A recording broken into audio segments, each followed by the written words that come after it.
ان کا مطلب کیا؟ یہی بتا دیں، بچپن سے ابھی تک سنتے آئے، خاموش، تیرے ابا کو نہیں پتا وہ کیا بتائے گا، آمین آمین۔ یہ ہماری حالت ہے کہ صرف رسمی طور پہ ہر چیزوں کے ساتھ وابستہ ہیں، حقیقت جاننے کی ضرورت ہی محسوس نہیں کرتے۔ ایمان قلب کی ایک حالت اور کیفیت کا نام ہے جس کو ہم یقین کہتے ہیں۔ یقین ایک دل کی کیفیت کا نام ہے۔ ابھی کو تھوڑا میں سمجھا دیتا ہوں کہ جب کوئی چیز ہمارے سامنے آتی ہے اس کے بارے میں عموماً دل کی دو رائے ہوتی ہیں، ٹھیک ہے؟ یہ سچ بول رہے ہیں یا جھوٹ بول رہے ہیں، یہ صحیح ہے یا غلط ہے، یہ واقعی ہے یا نہیں ہے۔ اس طریقے سے دل دو رائے رکھتا ہے کسی چیز کے بارے میں، زیادہ بھی ہو سکتے ہیں لیکن کم از کم دو رائے ہوتی ہیں۔ اگر دل کسی چیز کے بارے میں دو رائے رکھے جن میں سے ایک 100% ہو، دوسرا 0 ہو، تو جب 100% ہوتا ہے اس کا نام ہوتا ہے یقین۔ اب میں آپ سے پوچھتا، بتائیں اللہ ایک ہے یا ایک سے زیادہ؟ بولیے ایک، لیکن دل کی دو رائے تو ہو سکتی ہے نا بھائی، ایک بھی ہو سکتا ہے ایک سے زیادہ بھی۔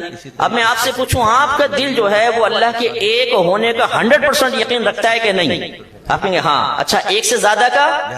آپ کہیں گے 0، بالکل۔ بس اس کا مطلب ہے آپ کو اللہ کے ایک ہونے کا یقین حاصل ہے۔ جب یہ یقین ہم کہیں گے، اسی کا نام کیا ہوتا ہے؟ ایمان۔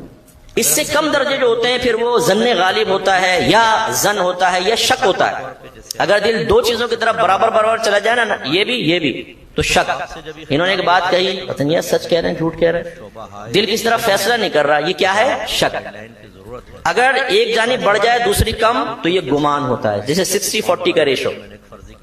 اور اگر ایک بہت بڑھ جائے دوسرا بہت ہی کم، جیسے 95-5، اس کو کہتے ہیں غالب گمان، ظن غالب۔ مذہب اسلام میں عقیدے کے سلسلے میں یقین درکار ہے، ظن غالب بھی نہیں چلے گا، گمان بھی نہیں چلے گا، شک میں تو ویسے ہی آپ تباہ ہوں گے۔ 100% یقین چاہیے، تب آپ صاحب ایمان ہیں۔ ہمارے نبی تھے کہ نہیں تھے؟ بتائیں، آپ کا دل گواہی دیتا ہے 100%؟ یہ ہے یقین، یہ ہے ایمان۔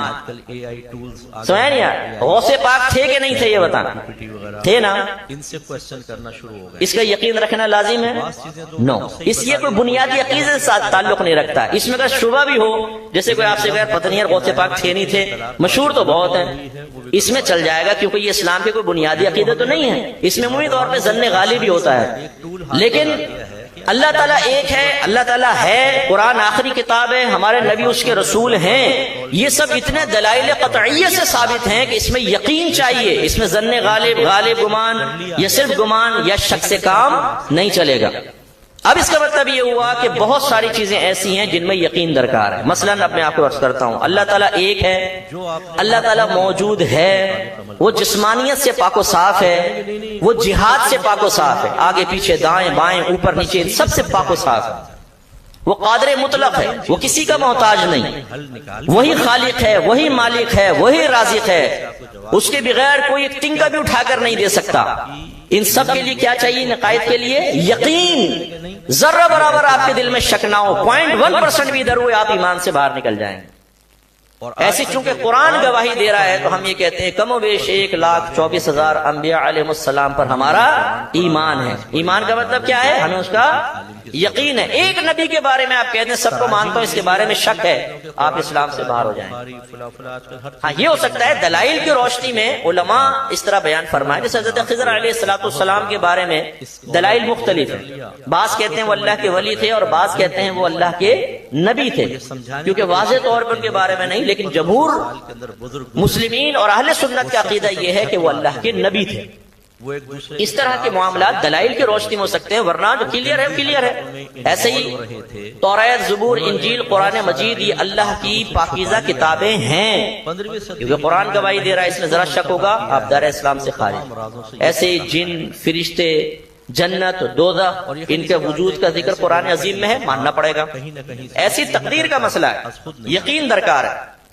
تقدیر کی وضاحت آپ کو نہ پتا ہو، مسئلہ تقدیر کی، بچہ پوچھے گا ابو تقدیر کیا ہوتی ہے، آپ اس کو کلیئر نہ کر سکیں، تقدیر کی اقسام کتنی ہوتی ہیں آپ اس کی وضاحت نہ کر سکیں، کون سی تقدیر ایسی ہے جو نہ دعا سے بدلتی ہے نہ تدبیر سے بدلتی ہے، ہو سکتا ہے آپ کو اس کا علم نہ ہو، لیکن ایک بنیادی عقیدہ لازم ہے کہ تقدیر ہے، یہ آپ کو رکھنا ہوگا، اس کا یقین رکھنا ہوگا۔ اور تقدیر کا مطلب ہوتا ہے اللہ کا ازلی فیصلہ، یعنی جو اس نے بندوں کے لیے شروع سے ہی فیصلے فرما دیے ہیں، کیونکہ اللہ تعالیٰ ہمیشہ سے ہے، ہمیشہ رہے گا، تو اس کے ارادے، اس کا علم بھی ہمیشہ سے ہمیشہ رہے گا۔ اس نے اپنے بندوں کے لیے جو ارادے کر لیے ہیں اسی کا نام تقدیر ہوتا ہے۔ کم از کم اتنا تو عقیدہ ہونا چاہیے نا کہ ہاں تقدیر ہے۔ اس کی معرفت مکمل نہیں، وہ الگ بات ہے، وہ سیکھنی چاہیے، کیونکہ اگر وہ نہیں سیکھیں گے تو ہو سکتا ہے مسئلہ تقدیر کا انکار بھی کر دیں۔ جیسے ہمارے بعض نوجوان ہوتے ہیں نا، جب وہ گھر میں تنگ دستی دیکھی، پریشانی دیکھی، تھوڑی محنت کرتے ہیں، پڑھتے ہیں رات دن، پھر وہ محنت کر کے افسر بن جاتے ہیں، تو پھر بعض اوقات اس طرح کے لوگوں کو کہتے سنا ہے، یہ تقدیر وغیرہ کچھ نہیں ہوتی، میں نے اپنی تقدیر خود بنائی ہے، اب میں خود اپنی تقدیر لکھوں گا۔ وہ پپو ڈنڈا لے کے نکل جاتا ہے، جی میں لکھوں گا تقدیر۔ او بھائی خدا کا خوف کر، تقدیر تو اللہ کے فیصلے کا نام ہے، تم اللہ کا فیصلہ کیسے لکھ سکتے ہو؟ ایسا آدمی دار اسلام سے خارج ہو جائے گا۔ اسی لیے نبی کریم صلی اللہ علیہ وسلم نے ارشاد فرمایا کہ قدریہ میری امت کے مجوس ہیں۔ قدریہ کون تھے؟ جو تقدیر کے منکر تھے، تقدیر کا انکار۔ سرکار نے فرمایا قدریہ میری امت کے مجوس ہیں۔ مجوس کسے کہتے ہیں؟ آپ کی پوجا کرنے والے، جو پارسی ہوتے ہیں، ہمارے یہاں پارسی کہلاتے ہیں، یہ آتش پرست ہوتے ہیں۔ سرکار نے فرمایا اگر اس سامنے سے آ جائیں ان کو سلام میں پہل مت کرو، ان کے ساتھ خندہ پیشانی سے انہیں مسکرا کر مت ملو، اگر یہ بیمار ہو جائیں تو ان کی عیادت نہ کرو، اگر مر جائیں تو ان کے جنازے میں شرکت نہ کرو۔ یہ کون تعلیم دے رہا ہے؟ 15ویں صدی ہجری کا مولوی دے رہا ہے؟ نہیں، یہ میرے آقا دے رہے ہیں۔ آپ آج 15ویں صدی کا ہجری کا مولوی اگر بد مذہبوں کے بارے میں آپ کو یہ تعلیم دے تو آپ فوراً کہتے ہیں یار فرقہ پرستی کی بات کر رہے ہو، دیکھو سلام نہ کرو، جنازے میں نہ جاؤ۔ لیکن جب آپ کے نبی یہ کہہ رہے ہیں تو آپ کیسے انکار کر سکتے ہیں؟ اخلاق ہمارے نبی نے سکھایا ہے، نرمی سے گفتگو کرنا، سلام میں پہل کرنا، مسکرا کر ملنا، یہ صحیح العقیدہ مسلمان کے لیے ہوتا ہے۔ یہ اخلاق یہاں نبی نے سکھایا۔ اور اگر کوئی خدا نخواستہ اللہ کی شان میں گستاخی کرے، رسول کی شان میں گستاخیاں کرے، اہل بیت اطہار کی شان میں کرے، صحابہ کرام کی شان میں کرے، جن کے بارے میں اللہ کا ازلی فیصلہ ہو گیا رضی اللہ عنہم ورضوا عنہ، اللہ ان سے راضی، یہ اللہ سے راضی، اور آپ کسی صحابی کو بنیاد بنا کے کسی بھی مسئلے میں اس کو برا بھلا کہیں، گالیاں بکیں، تو پھر سوچ لیجیے انجام کیا ہوگا۔ تو اس لیے یہ اچھی طرح یاد رکھیں کہ جتنے بھی اللہ تبارک و تعالیٰ کے نبی ہیں، جتنے صحابی ہیں، جتنے، وہ سب تقدیر کا درس دیتے رہے، اور انہوں نے بد مذہبوں کے بارے میں یا جس شخص کا عقیدہ خراب ہو اس کے بارے میں اخلاق ہی یہ بتایا ہے کہ حتی الامکان اس سے دور رہیں، سلام میں پہل نہ کریں۔ یہ بھی ہمارے لیے ایک بڑا امتحان ہوتا ہے۔ ہم بعض اوقات دیکھتے ہیں جی اب بڑے پکے سنی ہیں، جی ٹناٹن سنی ہیں، لیکن وہ ایسے لوگوں سے گیدرنگ رکھتے ہیں جو نبی کریم صلی اللہ علیہ وسلم کے بارے میں الٹی سیدھی باتیں کرتے ہیں، غلط نظریہ رکھتے ہیں، اہل بیت اطہار کے بارے میں، صحابہ کرام کے بارے میں۔ اور جب کہا جاتا ہے کہ آپ ایسا کیوں کر رہے ہیں تو بولتے ہیں یار ہماری تو دوستی ہے، ہم لوگ ان باتوں میں نہیں پڑتے، ہماری خالی دوستی ہے، ہم اٹھتے ہیں بیٹھتے ہیں چائے پیتے ہیں، بس اس سے زیادہ کچھ بھی نہیں ہے، اس نے اپنی قبر میں جانا ہے، میرے اپنی، اس کا عقیدہ اپنے ساتھ، میرا عقیدہ میرے ساتھ۔ لیکن اگر وہی دوست آپ کے والد کو گندی ماں بہن کی گالی بک دے، آپ کی ماں پہ گندا فوش الزام لگا دے، تب میں آپ کے بھاشن پھر یہ دے نا، بھاشن پھر میں مانوں گا کہ ہاں اب یہ بھاشن آپ صحیح دے رہے ہیں، کہ آپ کہیں یار میری ماں پہ گندا الزام لگایا، مثلا زنا کا الزام لگا دیا، ابا کو برا بھلا کہا، لیکن چھوڑو نا یار ہم اس موضوع پہ نہیں آتے، وہ اپنی قبر میں جائے گا، میں اپنی قبر میں، آ یار میں تجھے چائے دودھ پتی پلاؤں، پلائیں گے دودھ پتی ایسے آدمی کو؟ نہیں۔ لیکن نبی کو گالی بکے، دودھ پتی بھی چلے گی، وہ چاچا بھی سراخوں پر، وہ بہنوئی بھی سراخوں پر، وہ خالہ بھی سراخوں پر، چاہے بد مذہب ہو جائیں۔ ارے بھائی بد مذہب سے آپ کے نبی نے اخلاق بیان کیا کہ بالکل ان سے دعا سلام کا ترک چاہیے۔ اگر خدا نخواستہ پھنس گئے آپ، مجبوری ہے کوئی بہت، تو ظاہری برتاؤ میں حرج نہیں ہے، ہائے ہیلو کر لی بس، دل اس سے زیادہ نہیں۔ جیسے آپ کلاس فیلو ہیں، آپ کسی آفس میں فیکٹری میں کام کرتے ہیں، اور ایسا کوئی شخص ظاہراً جو آپ کے سامنے گستاخی کرتا ہے، بد مذہب سا ہے، بدتمیز قسم کا ہے، تو مجبوراً بعض اوقات ہائے ہیلو کرنی پڑ جاتی ہے کہ نہ کریں۔ تو پھر دوسرے جو عام لوگ ہوتے ہیں جن کو مسائل نہیں پتا ہو تو کہتے ہیں دیکھو وہ کتنا با اخلاق ہے اور تم بد اخلاق ہو۔ تو اس لیے لوگوں کی ذہنی سطح بھی دیکھنی ہوتی ہے، وہ ایک الگ چیز ہے، لیکن اخلاق یہی ہے کہ جو ہمارے رب کا نہیں وہ ہمارا نہیں، جو ہمارے رسول کا نہیں وہ ہمارا نہیں، جو صحابہ کا نہیں، اہل بیت اطہار کا نہیں وہ ہمارا نہیں۔ بس یہ یاد رکھیں، ان کے ساتھ رہیں گے تو کامیابی ہوگی۔ تو یوں مسئلہ تقدیر بہت امپورٹنٹ ہوا، اسی طرح آخرت۔ ہم نے مرنا ہے، روح کا نکلنا، پھر دوبارہ ہمارا جنم نہیں ہوتا۔ 7 جنم کا تصور ہندوؤں کے ہاں ہے، 1 جنم لے گا آدمی، 2 جنم، ان کے ہاں تو یہ ہے یہ 1 جنم میں انسان پیدا ہوا، اگلے جنم میں بھینس بھی بن سکتا ہے، اللہ بھینس بنا کے بھیج دے، 7 جنم لے گا، اس طرح پھر وہ ختم، اور بھی ختم مٹی میں مل جائے گا۔ نہیں، ہمارے ہاں جو بنیادی شرعی تصور ہے وہ 2 موتوں 2 زندگیوں کا ہے، لیکن اس سے مسئلہ کون سا؟ ٹھیک ہے نا؟ ایک ہم عالم ارواح میں ہوتے ہیں، زندگی نہیں ہے، پھر اللہ زندگی دیتا ہے، ہم دنیا میں آتے ہیں، پھر اللہ تعالیٰ وفات دیتا ہے اور ہم مر جاتے ہیں، پھر اس کے بعد ہمیں زندہ کیا جائے گا، بس اس کے بعد پھر نہ نئی زندگی اور نہ وفات، بلکہ جب آپ اور میں میدان معاشر میں پہنچ جائیں گے، جنتی جنت میں، جہنم میں چلے جائیں گے، تو اللہ تبارک و تعالیٰ موت کو ایک دمبے کی شکل میں لائے گا اور درمیان میں لٹائے گا، اور فرشتوں کو حکم دے گا، وہ اس کو ذبح کریں گے اور کہیں گے کہ اے اہل جنت خوش ہو جاؤ، اب تمہیں کبھی موت نہیں آئے گی، اے جہنمیوں روتے رہو، افسوس کرو کہ اب کبھی موت نہیں آئے گی، اور پھر موت کو ہی ذبح کر دیا جائے گا، اس کے بعد موت ختم۔ یہ ہمارے ہاں تصور ہے۔ پھر میدان محشر، دا ڈے آف ججمنٹ کا شریعت تصور دیتی ہے، یہ بھی ہمارے بنیادی عقائد میں شامل ہے۔ یہ جو ہم آج وراثتیں دبا کر بیٹھے ہوئے ہیں، قرضہ دبا کر بیٹھے ہوئے ہیں، جھوٹ بول بول کر اپنا مال بیچ کر لوگوں کی جیبیں خالی کرواتے ہیں، ہم مکینک ہیں، کوئی مکینک بیٹھا ہو تو ناراض نہ ہو، ایسا نہیں کہ آپ سے کونی مارے لے بھی تیری بات شروع ہو گئی، ایسا نہیں۔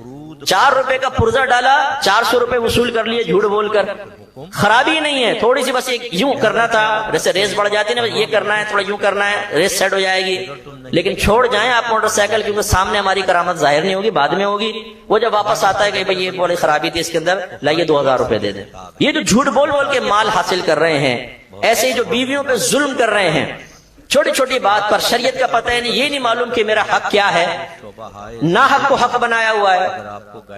میں خدا کی قسم اپنی علم اتنی جھاڑتا، میں شعور بیدار کرتا ہوں، آپ میں سے بہت کم ایسے ہوں گے جو لفظ حق کی شرعی تعریف جانتے ہوں کہ حق کہتے کس کو ہیں، لیکن اچھل اچھل کے ہم کیسے بول رہے ہوتے ہیں، بیوی تجھے نہیں پتا شوہر کا حق کیا ہے، اور بیوی بھی کہہ رہے تمہیں نہیں پتا کہ بیویوں کا حق کیا ہے، اللہ نے ہمیں کتنے حقوق دیے ہیں۔ ماں باپ کہہ رہے ہوتے ہیں ماں باپ کا حق پہچانو، جواب میں اولاد کے ابو حق کسے کہتے ہیں یہ تو بتا دو، ابا کا یہ تو نہیں پتا لیکن پہچان لے بیٹا، پہچان لے، آپ نے ابھی تک پہچانا نہیں، میں کیسے پہچانوں گا؟ ناراض مت ہو، کچھ والدین بھی یہاں والد صاحب پہ تشریف فرما، خدا نہ خواستہ مذاق اڑانا مقصد نہیں، نہ اپنے والدین کے بارے میں آپ کو ایسا ناپاک مکروہ تصور لے کر آئے، بڑے عظیم لوگ ہوتے ہیں، ٹھیک ہے، علم نہیں ہے نا، معاشرے میں ہمارے شعور کی بیداری نہیں ہے، وہ بھی کیا کریں، انہیں اوپر سے ایسا ملا، انہوں نے جتنا تھا آگے منتقل کر دیا ہمارا۔ اسی لیے ہم یہ کہتے ہیں کہ اب نوجوانوں آپ کا کام ہے یا تو اس جہالت کو، اس معرفت کے نہ ہونے کے سلسلے کو خاندان میں کنٹینیو رکھیں، اپنی اولاد میں ایسی جہالت منتقل کرتے رہیں، اور یا پھر آپ ہوش میں آئیں اور اپنے بچوں کو اچھا مسلمان بنائیں، اور جو کچھ گھر میں ہوتا رہا اسے ختم کریں، ایک نئے خاندان کی بنیاد رکھیں۔ وہ میں آخر میں آپ کو عرض کرتا ہوں۔ تو میدان معاشر میں دا ڈے آف ججمنٹ جو اللہ نے بیان فرمانا، یہ خوف پیدا کرنے والا ہے۔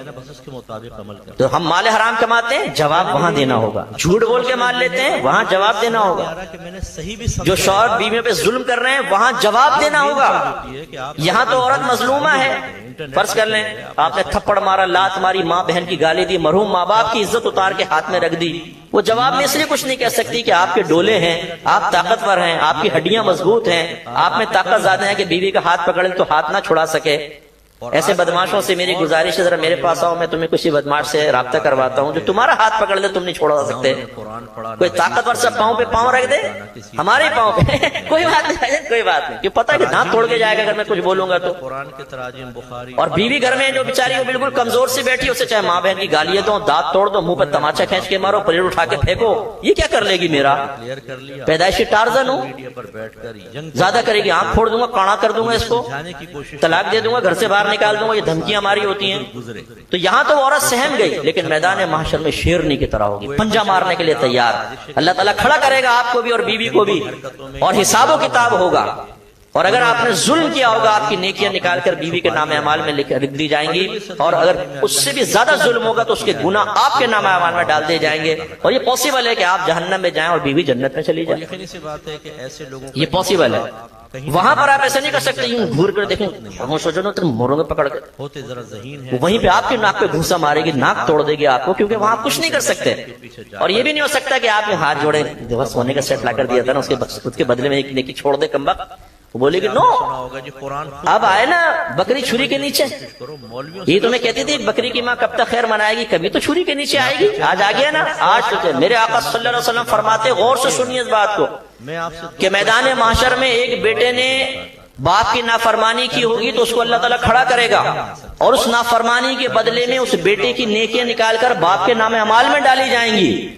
تو سرکار فرماتے ہیں وہ باپ اس بات کی تمنا کرے گا کہ کاش میرے بیٹے نے دنیا میں میری اور نافرمانی کی ہوتی تو میں اس کی کچھ اور نیکیاں لے کے نکل جاتا، یعنی خود غرضی کا دور ہوگا۔ اسی طرح جو میری بہنیں سن رہی ہیں جو بڑی مسکرا رہی ہوں گی اور اپنی بچیوں کہہ رہی ہوں گی دیکھو سنو تمہارے ابا نے میری زندگی حرام کری ہے، مفتی صاحب یہ ہوتا ہے دین، ان کے لیے گزارش ہے کہ ہماری بہنیں بھی کم نہیں